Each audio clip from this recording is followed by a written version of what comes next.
Alhamdulillah adik-adik, hari ini kita nak baca sama-sama buku Kisah Rasul Pilihan 1. Nabi Ayub, Nabi Musa dan Nabi Isa alaihi salam. Ilustrasi berwarna-warni berserta tulisan Jawi.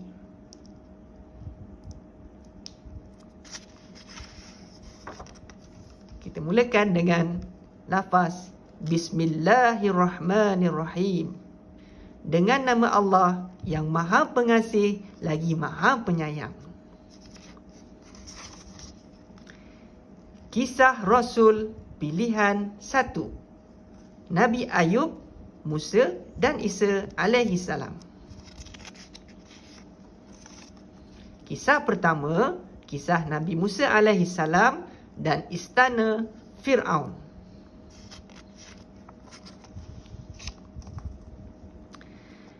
Nabi Musa adalah keturunan daripada Nabi Ibrahim, Nabi Yakub dan Nabi Yusuf.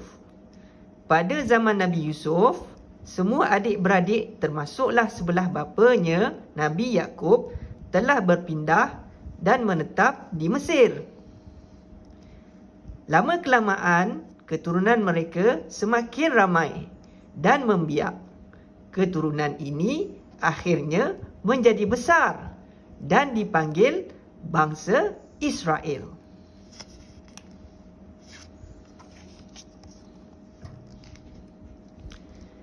Nabi Musa juga termasuk dalam keturunan bangsa Israel ini. Sebelum baginda dilahirkan, Mesir diperintah oleh Raja Fir'aun yang zalim. Raja Fir'aun melihat bangsa Israel semakin ramai. Keadaan ini menjadikan hatinya bimbang. Fir'aun takut kuasanya sebagai raja akan jatuh pada suatu hari nanti.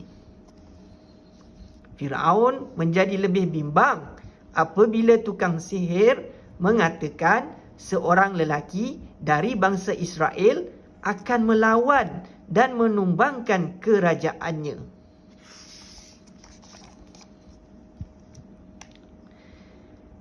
Fir'aun membuat satu rancangan jahat untuk menghapuskan orang-orang Israel.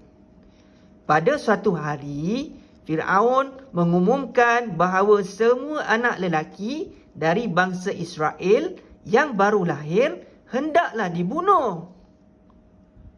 Perintahnya untuk membunuh nyawa bayi yang tidak berdosa adalah sangat kejam. Tetapi tiada seorang pun yang berani melawan. Pada masa itu, rakyat Mesir berada di dalam ketakutan.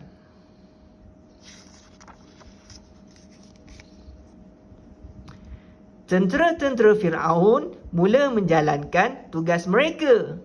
Sebaik sahaja mereka menemui bayi yang baru lahir, mereka terus membunuhnya tanpa belas kasihan. Walaupun ibu bapa dan saudara-saudaranya yang lain menjerit dan menangis, mereka tidak peduli. Hanya dalam tempoh beberapa hari sahaja, semua bayi lelaki telah dapat dibunuh. Di tengah keadaan yang cemas inilah, isteri Imran melahirkan seorang bayi lelaki. Bayi kecil yang comel itu ialah Nabi Musa. Imran dan Yukabat, ibu Nabi Musa, merasa sangat takut dan bimbang. Mereka sangat sayang kepada Nabi Musa. Tetapi jika Nabi Musa berada terus bersama mereka, bayi kecil itu akan turut dibunuh. Yukabat berdoa kepada Allah supaya menyelamatkan anak lelaki itu. Akhirnya Allah memberi ilham kepada Yukabat supaya meletakkan bayi itu di dalam peti yang bertutup. Kemudian peti itu dihanyutkan di Sungai Nil.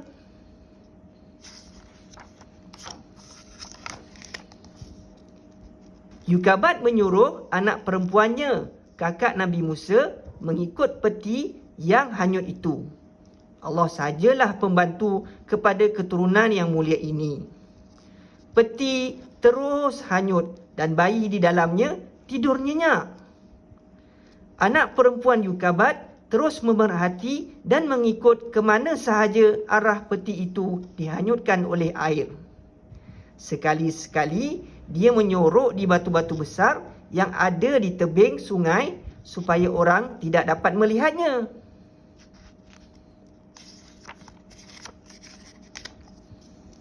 Akhirnya, peti itu sampai di kawasan istana Fir'aun. Seorang dayang istana melihat peti yang bertutup rapat itu dan mengambilnya. Dayang merasa sangat gembira dan membawa peti tersebut kepada Asyah, isteri Fir'aun. Kesemua dayang berlari mendekati Asyah untuk melihat apakah yang ada dalam peti tersebut. Anak perempuan Yukabat, iaitu kakak Nabi Musa juga turut pergi kepada Asyah. Apabila peti itu dibuka, semuanya terkejut melihat seorang bayi lelaki yang sangat comel. Bayi itu tersenyum seolah-olah mengucap salam kepada semua orang yang melihatnya. Tiba-tiba sahaja Asyah, isteri Fir'aun, merasa sangat tertarik hati kepada bayi kecil itu. Asyah terus mengambil bayi itu dan ingin menjadikannya sebagai anaknya. Nabi Musa yang masih bayi itu merasa lapar dan dahaga. Baginda menangis sekuat hatinya. Asyah dan dayang-dayang menjadi bingung. Dayang-dayang cuba memujuknya, tetapi bayi itu terus menangis. Kakak Nabi Musa yang ada berdekatan terus memberitahu yang dia akan mencari ibu susu untuk Nabi Musa. Asyah bersetuju dan menyuruh kakak Nabi Musa pergi dengan segera bagi mendapatkan ibu susu.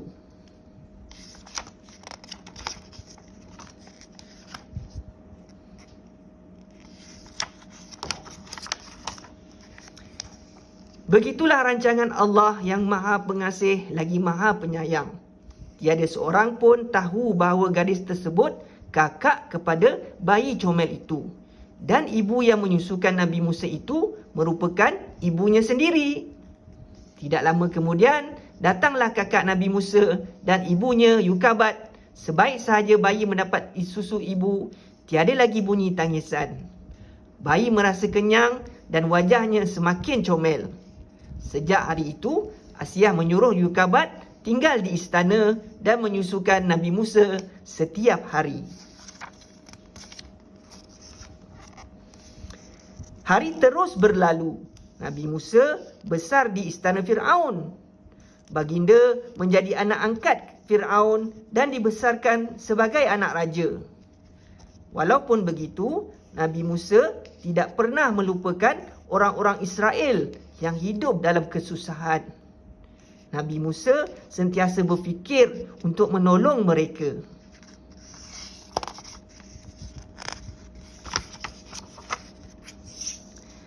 Pada suatu hari, Nabi Musa berjalan-jalan ke bandar Memphis. Tiba-tiba, baginda mendengar bunyi bising orang bergaduh dan pergi melihat apakah yang berlaku. Rupa-rupanya, dua orang lelaki sedang bergaduh dan bertumbuk. Seorang daripada bangsa Israel dan seorang lelaki daripada golongan Fir'aun.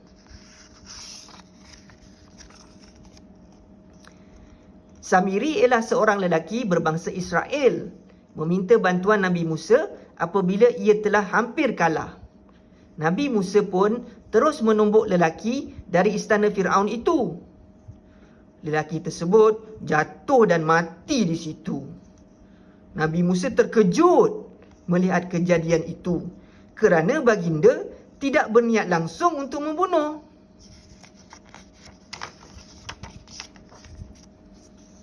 Nabi Musa merasa bersalah dan baginda memohon ampun dari Allah di atas perbuatannya yang tidak sengaja itu. Allah Maha Pengampun dan Maha Penyayang.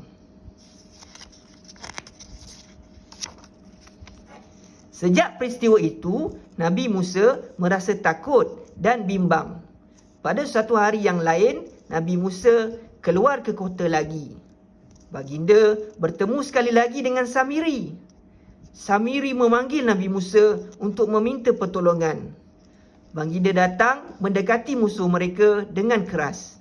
Tiba-tiba Nabi Musa mendengar dia berkata, "Wahai Musa, apakah engkau hendak membunuh aku seperti kau telah membunuh seorang lelaki kemarin? Kau mau membuat sesuka hatimu?" Orang-orang daripada golongan Fir'aun melihat peristiwa itu, lalu pulang ke istana dan memberitahu pembesar-pembesar Fir'aun.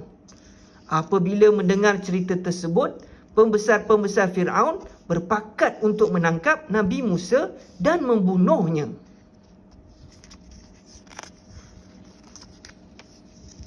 Dalam keadaan takut itu, datang seorang lelaki berlari-lari menemui Nabi Musa. Dia memberitahu baginda rancangan pembesar-pembesar Fir'aun dan menyuruh baginda melarikan diri. Nabi Musa bersiap-siap untuk keluar dari negeri Mesir.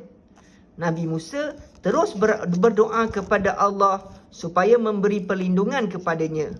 Akhirnya baginda berjaya melarikan diri sebelum tentera-tentera Fir'aun menangkap baginda. Firman Allah bermaksud, Musa pun keluarlah dari negeri itu dalam keadaan cemas sambil memerhatikan iaitu berita mengenai dirinya serta berdoa dengan berkata, "Wahai Tuhanku, selamatkanlah daku dari kaum yang zalim."